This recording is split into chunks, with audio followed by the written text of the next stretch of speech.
She said that American soccer fans, most of them aren't smart. They don't know the game. They don't understand. Gio. That guy Gazpacho. Sports can take a lame gorilla, okay? Advice, did you know that Arsenal died?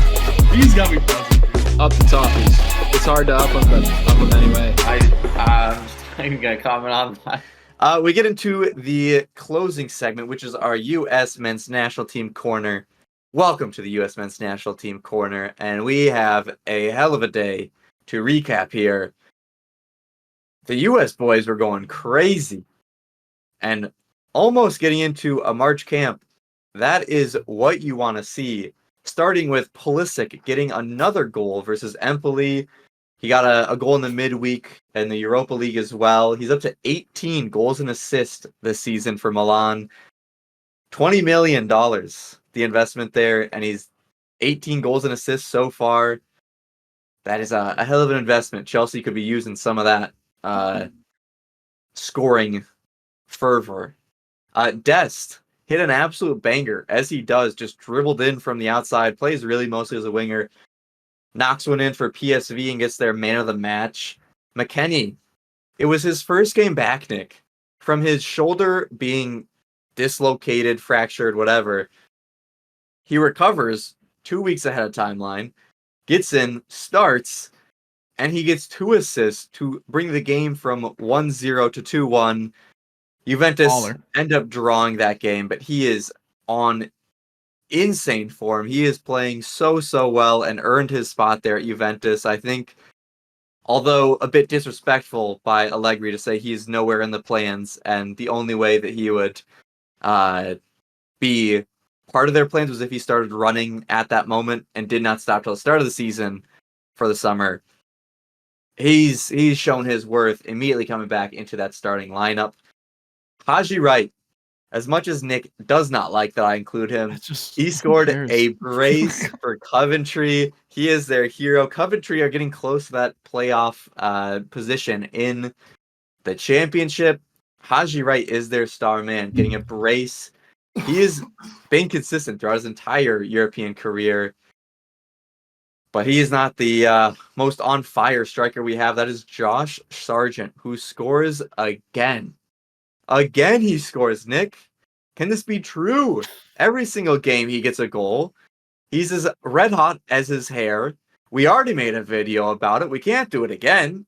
But god damn it, he keeps scoring. We need to find other ways to clue him in. Another goal. Just want to give a shout out to Norwich City for being absolute bullies to anyone with a lisp. All their goal scorers are Sara, Sorensen, Signs, and Sargent. So just stay away from the score sheet if you are a person that cannot pronounce those S's for Norwich. Joe Scally get an assist. Paxton Aaronson with a goal. John Anthony Brooks with a goal, then a red card. True American fashion right there. And then Roskas Puskas with a goal. Nick, have you ever seen a U.S. men's national team base have this much continuous form? I know we've had red hot streaks before. This is definitely, I think, the hottest they've ever been going into a camp, and I think we've already discussed that. But is this the longest it has been? Really just the entire season for McKennie and Pulisic going crazy. Sargent, apart from his injury, I've seen plenty of shouts about him being the best striker in the championship. Haji Wright's going crazy. Everybody else is just nickeling and diming in throughout the entire time. Is this the most prolonged good form the U.S. men's national team player pool has ever had? The most that I could remember, and definitely the most with the amount of talent that we have, which is the important part. That talent that is at a level that should be performing well in clubs that they are, including a team like Milan, including a team like Juventus. They are performing. They are. The only guy who's really not, Gio, is really the only one who's not. And don't bring him up. Come on. He isn't even getting benched. No, I know. Come on. He was not included on the squad sheet for Nottingham Forest. Last time they said it was a slight knock. Slight knocks don't usually last 2 weeks, especially when you've only played 39 minutes since being there in January. that is why I said that Nottingham Forest is dead to me. Quick side note. I think I'm out on Gio. I think I'm out. Out on Gio? I think I'm out on Gio. I think I'm out on Gio. I don't know what to tell you. It's got to be a locker room. I think I'm out. He is not a locker room problem. Thank you. Please. Okay. I'm just taking advantage. I'm taking advantage of Mike and Flags not forming a cohesive team against me today, where I can just argue with Flags because it's him. It's got to be him. How else do you explain Nuno just begging for Gio to come in on loan during the transfer window, just for him to get? I don't think that Nuno is begging. Nuno's agent is Jorge Mendes, and I think Jorge Mendes moves Gio Reyna there. I don't think Nuno Espirito Santos is, oh my God, give me Gio, please give me Gio. There were Spending all legitimate this money to bring in a player and then only playing him for 38 minutes total screams a locker room problem. They're not spending money on him is the problem. It's a They loan are without spending a money problem. on him. They're playing They have his to pay him every salary. week. They're not Exactly. Yeah, they're not paying a fee though. It's a player coming in on a free loan without an option to buy. They're not worried about the financials. They are currently paying him to not be in the matchday squad. Yes or no? Yes. Got it. Okay, cool. Thank you. So listen, there has to be something wrong with Gio Reyna. And maybe it's fitness. And if that is what it is, then okay, hopefully he can grow out of that. If it is his mentality and his attitude, I understand he is young, but that is a really big issue for me. It sucks because by making this argument, I almost have to side with Triple G, and the guy's just a fucking moron. So, but there is. I think that's when evidence. you know you're in the wrong. That's why you know you're dude. But there's evidence. There's too much evidence now. This is three different Nick, clubs where this has happened. Why? Or sorry, two different clubs. Two clubs and the men's national team. There are issues going on. Like where there's smoke, there's fire. It was not a behavioral issue at Borussia Dortmund. As Edin Terzic has said multiple times how much he is a great teammate.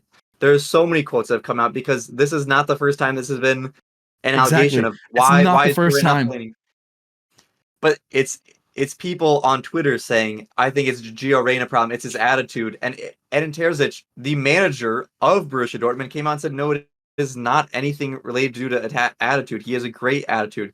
Other players have come out and said he has an amazing attitude towards the game. He helps the team. He's very good in training.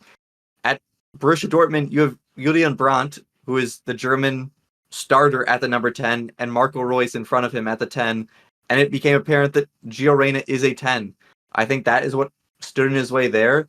I do think that if Morgan Gibbs-White, if Alanga, if Hudson-Odoi didn't all go fucking crazy and start scoring goals the second Gio Reyna got there, he would be given more of a shout there. I don't think it's an attitude issue with him. Going fucking crazy. They played one good game, and he has not played minutes since. Like, he's not making matchday squads on games where they're not scoring goals, bro. Come on. Like, I'm sorry. There's no way that he is completely 100% not his fault.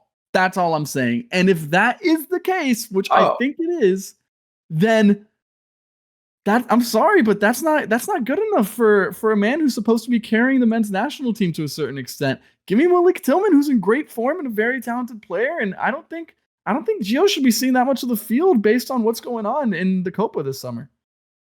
But Nick, the thing is, he has had this where he has had limited minutes at Dortmund, and while yes, we've had Malik Tillman with the U.S. men's national team, he has not shown up the same way that Gio Reyna is because he is not Gio Reyna.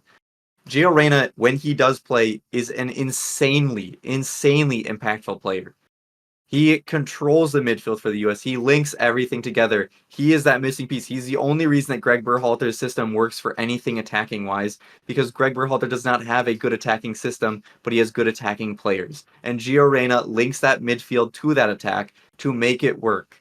I think if you have Gio Reyna available and healthy, you have to give him at least a 50-50 on minutes with Malik Tillman, no matter how good or how bad Gio Reyna is doing in Europe. He is a difference maker, and you have to give him that time to make the difference.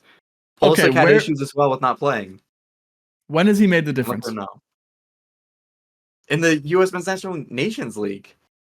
He absolutely dominated both Mexico and Canada. Okay, he played well against Mexico and Canada. Is that the standard? What? But Nick, How are we talking? We're having a conversation. Goals. We're having a conversation about the on-fire form of every American in Europe right now, and you're saying that he still deserves minutes over those guys based on how he played 2 years ago. It's only Malik Tillman that's in that 10 role that would do somewhat similar the same thing.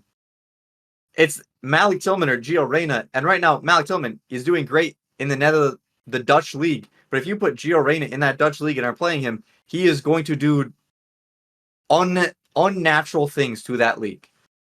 If you watch him play, Nick, that is the truth you need. Just watch Gio Reyna play, and he is a different type of player. He has a different type of talent.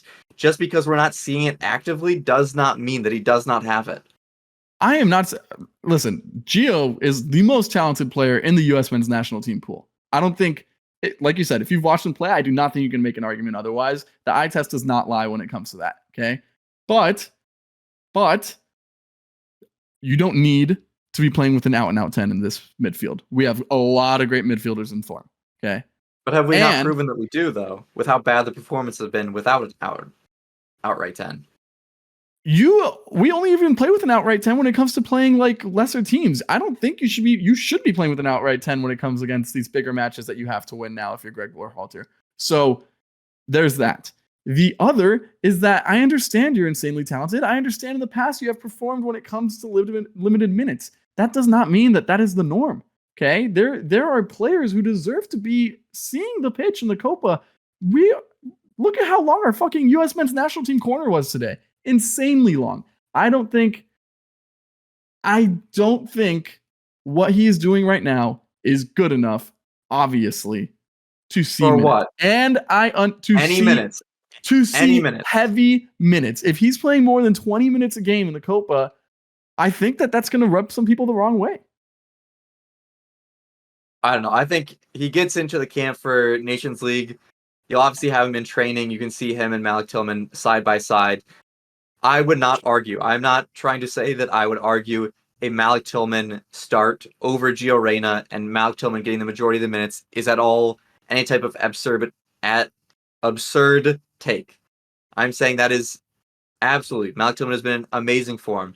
But to say that you're out on Gio Reyna, that he should not be given that fair shot as well if you're seeing him in training absolutely dominating over Malik Tillman or outperforming him, you have to still give that chance to Gio Reyna in the game because he is and has proven to be, without playing time in Europe, still an amazing international player for us. Fair shot. You just said it. I'll say it too. You need a fair shot, and based on form people are in, I don't think he makes a starting 11. Yeah, I don't know about starting 11. I think it would be tough personnel-wise to leave Malik Tillman out of that starting lineup at this moment because he has been in some fine form. Let us know what you think in the comments. Is Gio Reyna the talent level that you just put him in, like maybe a Balogun, and say you get to start because you're just so talented? Does Balogun get a start off of his talent level? Ballo is not starting. I think it's Ballo or Sargent. Starting. It's Josh Sargent. It has to be. It has to be Josh Sargent. Probably. Josh Sargent is a man on fire, as his hair playing would incredible. Incredible. Potentially the best in the championship. Let us know what you think. Is he the best? Is he the starter? Is Malik Tillman or is Gio Reyna the starter? Pulisic, is this the greatest form that he has had so far in his career? Is it better than COVID Pulisic? Maybe. Let us know in the comments. Until next time, we will have Mike back. We will get rid of the Brits next time, but we are glad that Sam was able to join us to talk Liverpool. Until